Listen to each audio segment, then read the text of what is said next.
Hey, good morning, guys. Well, big welcome to subscriber number 74.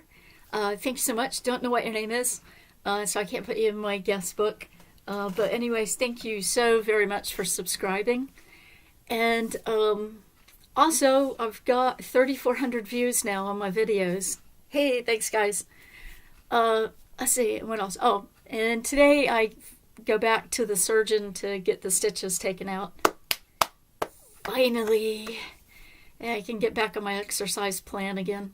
You can't exactly do burpees when you've got, or swing a kettlebell when you've got that little mess sitting there. That, and I need to pull my toilet and pull the hot water tank out because I'm still in my hot water tank.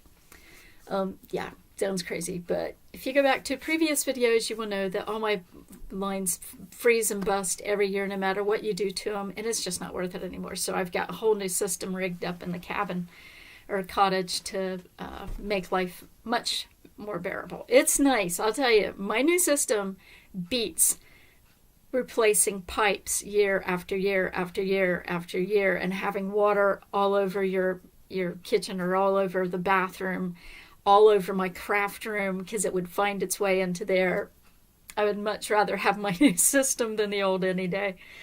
It's like slipping back to the pioneer times, but that works for me.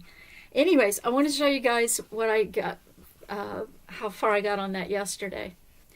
So I had to put it looks like a pillow, doesn't it? I had to put a back onto my placemat, and I had the hardest time with my sewing machine. It was like when I first sat down, I did a test run because for the zigzag stitch, and it looked beautiful on top, it looked beautiful on the bottom because my brother's sewing machine's a real cheap one, and it doesn't auto adjust for the top stitch. So you have to make sure all that tension and the blah blah is all that's right. So anyway, after I did it and I realized, oh wait, this isn't right. So I switched off and I tried a different stitch, and then I went back to it, and it wouldn't do the zigzag stitch. And it was like, oh, what did I do? All I did was switch from the straight stitch back to zigzag, and another stitch, and then back to zigzag, and it's not working anymore. And well, turned out somehow, somewhere along the line, the thread slipped up at the top. And so if it's not threaded through just proper, you're not going to get the top stitch will not be right. And that's what happened. So anyways, and it took me over an hour to figure that out. Won't even go there. I mean, I had taken this, I took my little test swatch over to Mom, and it was like, Mom, why? And then a friend of mine got on the Messenger, and it was like, Susan, why? Here's a picture. And she had it out. She ended up helping me get to that point where I realized that the line had switched, or thread had switched. So anyways, took forever, but I got it up and done.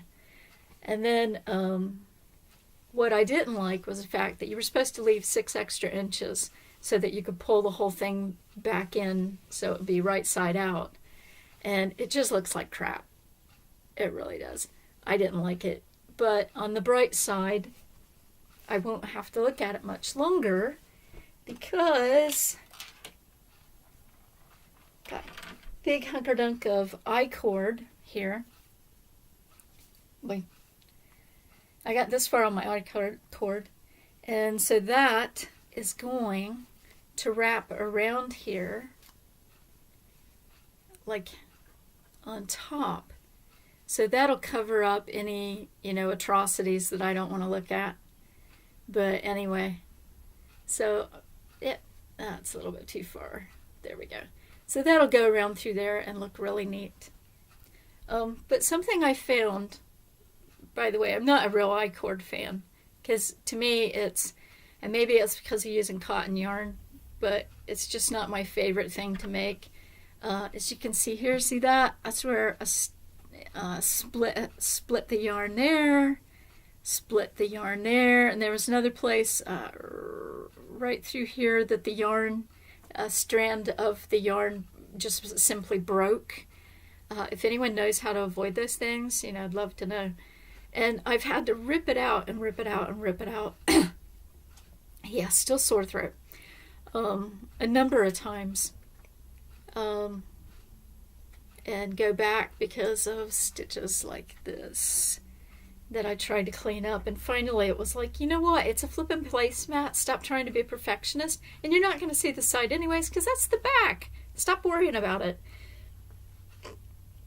Didn't stop me. I still went back and tore things out again. But anyway, so that's what I'll be working on today. It's got to be double this length yet before I can attach it to this. And then it'll be putting on the big brown button and then attaching this little one to be the latch over the button, and that'll be it. But that's the little sucker all rolled up. Now, compared to my crocheted placemat, I like this one better. I like it a whole lot better. I like the way it lays, much nicer. Unlike with the crochet where you've got your ridges, you don't have that with the knitting. So it makes it for a much nicer, smoother placemat. So anyways, that's my new favorite. But anyways, knowing me, I'll probably end up making another one just for the heck of it. So that's it, and I will see you guys tomorrow. I hope you have a great day. See you. Bye-bye.